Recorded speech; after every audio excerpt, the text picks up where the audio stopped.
I think authorities are certainly trying to balance the health priorities with the economic fallout.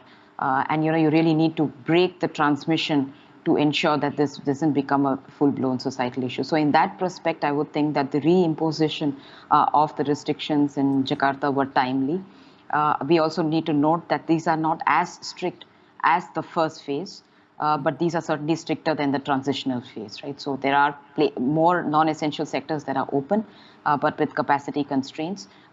Again, to reiterate, I think this is very important. And we also need, I think this will also dictate impact on growth per se.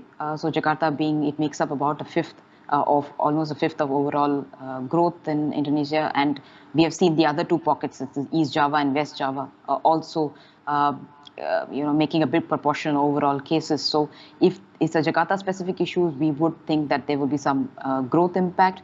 But if it does become, restrictions are adopted by more jurisdictions, then we would think that there would be a deeper impact on growth. Right now, we are expecting about 1% contraction in growth.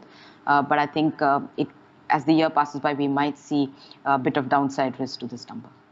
1% contraction on growth. Then, if I may ask, on your view, how well this kind of restrictions Indonesia imposed so far during the pandemic work well? Because we keep talking about the break and circuit for the economic development as well.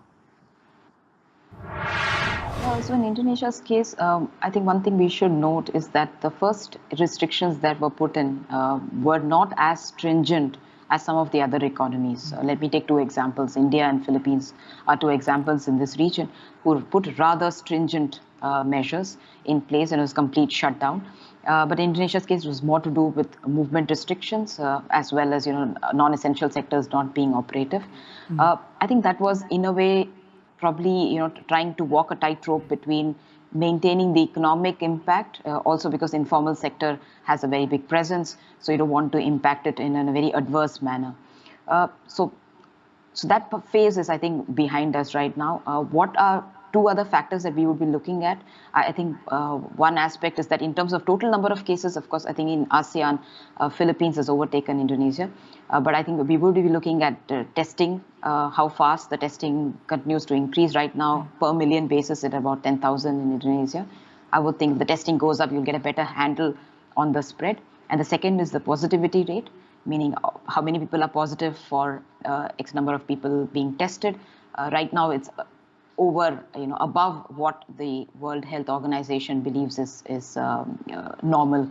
So I would think so testing has to be increased and the positivity rate has to come down to get a very good handle on how fast this pandemic can be brought under control.